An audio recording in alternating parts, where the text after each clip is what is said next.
Today we are reviewing how to solve non-right triangles, so ones without right angles in them. We have two laws that we've learned in the past. One is your sine law and one is cosine law. And I've written them here for you, just different arrangements of them. Whenever I'm solving with the sine law, whatever I choose to solve for, if I choose to solve for a side length, I put the side length on the top.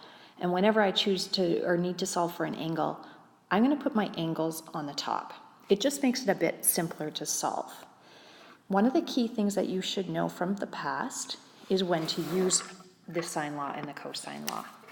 Now the sine law we can use as long as we know two sides and an angle across from one of the two sides. So when to use when we know two sides and an angle across from one of the two sides.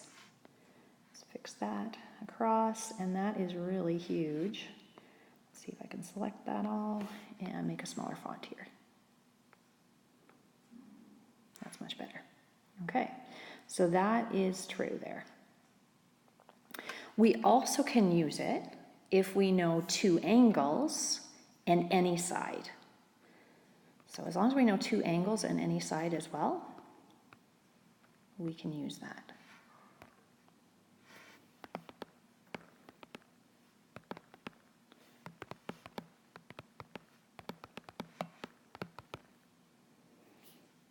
Now, the caveat to that is that sometimes you have to use the fact that the sum of the angles is 180 degrees for a triangle. So you might need to, we may need to find the third angle first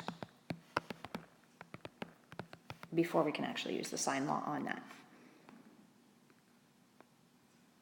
Okay. Now the cosine law has c squared equals a squared plus b squared. It starts out like Pythagorean theorem, but because it's not a right angle triangle, it has the extra take away 2ab cosine of angle c. Or the rearranged formula if we want to solve for the angle. So if we need to solve for our angle, this is the one that we would use if we're solving for a side length. This is what we use. And you know that this angle c, the angle c at the end, has to be across from side c. So these match up, and in the middle, that's where we have our A's and B's in the middle. So that's how I helped myself remember how to do those things. Okay, and with this, we're going to use those ones when we know two sides and the contained angle. Two sides and the contained angle. Okay, that's one case where we use that. Okay, when we know two sides and the contained angle. We also can use that if we know all three sides and no angles. Whoops.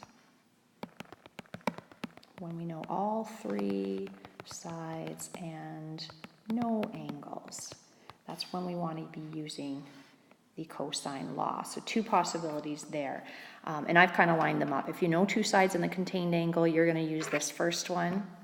Okay, so that goes with that. When you know all three sides and no angles, you can solve for your angle using the rearrangement. Now you really can rearrange the first one on your own. You don't have to remember the rearranged formula. Okay, so now we're going to practice doing our formulas or using them. Slide. All right, solve for the unknown to one decimal place. So here is my unknown right here. It's the C. If I look at what I have, I want to find C and I know the angle across from it. Here I have a side and an angle across from it. Sine law makes sense with this one. I want to find a side length, so I'm going to put the side length I'm finding on the top. So that's got to be over the sine of the angle C, which is across from it. And that's got to equal the 6. I'm going to put B, that's a B, pretend that's B, over the sine of angle B. Sine of angle B. Fill in what we know. We don't know the C. We know angle C, though, is 52 degrees equals B is 6 over the sine of 30 degrees. And we can punch that into the calc. Oh, wait, I got to get C by itself. To get it by itself, I'm going to multiply both sides by the sine of 52 degrees. times that by the sine of 52 degrees. Okay, that gets rid of it on that side, leaving us with C being equal to, if I punch that into the calculator, sine of 52 degrees times 6, and then I want to divide that by the sine of 30 degrees, all in one foul swoop. I get C being approximately rounding carefully, 9.5 centimeters. Okay, you try the next one. Put me on pause and try the next one. Okay, hopefully you put me on pause before you had the solution pop up for you. I wanted to solve for an angle, so I put my angles on the top. So here I have my sine of angle F that I'm trying to find, right here. Over side F equals sine of angle D over side D. I fill in what I know, multiply both sides by 2.1 to undo that. So my sine of angle theta after the calculation was equal to 0.4279. And then to get theta by itself, I'm using that inverse function of sine on that value.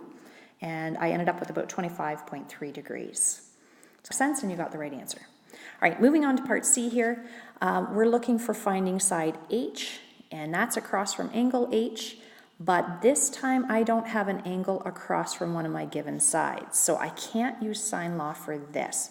What I have instead, it's pretty exciting, what I have instead is two side lengths and the angle between them and the contained angle here. Okay, so we can actually find our side H by using the cosine law. So I'm going to rephrase cosine law. I want to solve for side H. It has to go by itself because that's the one I'm solving for. H squared will equal G squared plus I squared minus 2 times G times I, the things in the middle, times the cosine of angle H. And when we fill everything in, little g is 15 squared, little I is 12.2 squared, minus 2 times 15 times 12.2 times the cosine of 35 degrees. All right, and again, you can plug this in one foul swoop in your calculator. I've got my 15 squared plus my 12.2 squared minus 2 times 15 times 12.2, 12.2 times cos of 35 degrees equals, and I got a 74.03 approximately. I'm going to keep all those digits on my calculator and then square root that answer. So H is approximately the square root of that, which is about 8.6 centimeters there.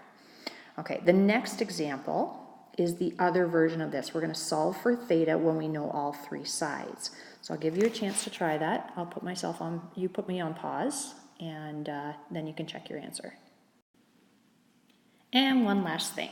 I forgot the square on this I. I said it, but why is that not working for me? I said it, but it didn't come in. I didn't write it down. So make sure you fix that up.